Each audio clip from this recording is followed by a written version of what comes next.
Chapter 23. I recycle myself.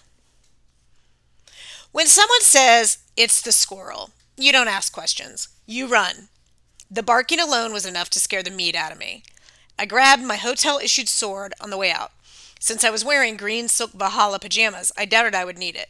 If I had to fight anyone, they would die laughing before I ever drew the blade. We burst into the hallway to find TJ and Mallory already standing there, bleary eyed and hastily dressed.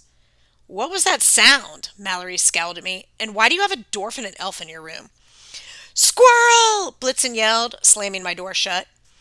Hearth said the same thing in sign language, in a gesture that disturbingly looked like a set of mandibles rending flesh. TJ looked like he'd been slapped across the face. "Magnus, what have you done?" "I need to leave the hotel. Now, please don't stop us." Mallory cursed in what was maybe Gaelic. Our little hallway group was a veritable United Nations of cussing. "We won't stop you," she said. "This is going to get us laundry duty for a decade, but we'll help you." I stared at her. "Why? You've known me less than a day." "Long enough to know you're an idiot," she grumbled. "What she's trying to say," TJ offered, "is that hallmates always protect each other. We'll cover your escape." The door of my room shook. Cracks spiderwebbed from the nameplate. A decorative spear fell off the wall in the corridor. "X!" TJ called. "Help!" The half-troll's door exploded off its hinges. X lumbered into the hallway as if he'd been standing just inside waiting for a call. "Yes?" TJ pointed. "Magnus's door. Squirrel." "Okay."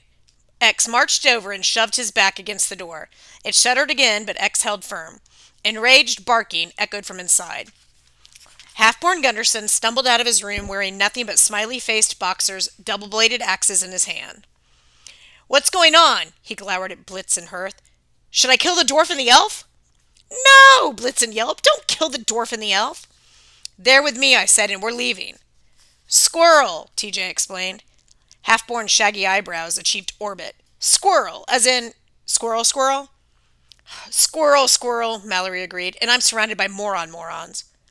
A raven soared down the hall. It landed on the nearest light fixture and squawked at me accusingly. "Oh, well, that's great," Mallory said. "The ravens has cinched your friend's intrusion. That means the Valkyries won't be far behind." From the direction of the elevator banks, half a dozen howls pierced the air. "And those would be Odin's wolves," Halfborn said. "Very friendly unless you're trespassing or leaving the hotel without permission, in which case they'll tear you apart." An unmanly sob started to build in my throat.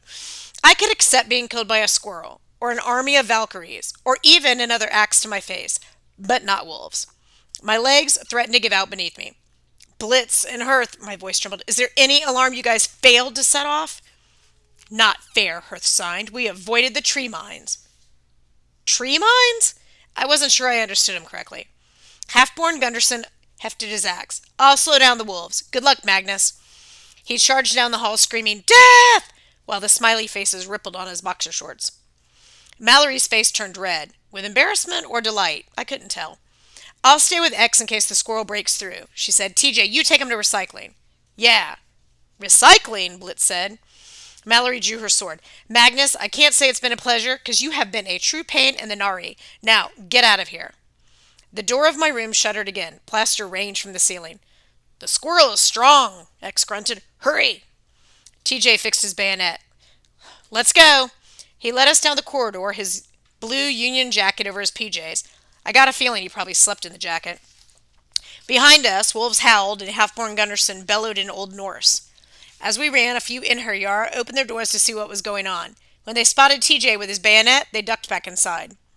Left, right, left. I lost track of the turns. Another raven shot past, cawing angrily. I tried to swat at it. "Don't," TJ warned. "They're sacred to Odin."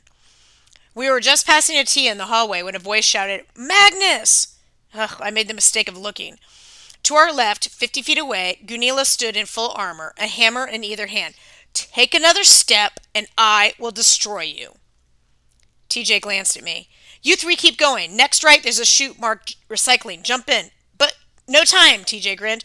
"Go kill some rebs for me, or monsters, or whatever." He pointed his rifle at the Valkyrie and shouted, "54th Massachusetts!" and charged. Hearth grabbed my arm and pulled me along. Blitz found the recycling chute and yanked it open. "Go, go, go!" Hearthstone dove in headfirst. "You next, kid," said the dwarf. I hesitated. The smell coming out of the chute reminded me of my dumpster diving days. Suddenly, the comforts of Hotel Valhalla did not seem so bad. Then more wolves howled, closer this time, and I recycled myself.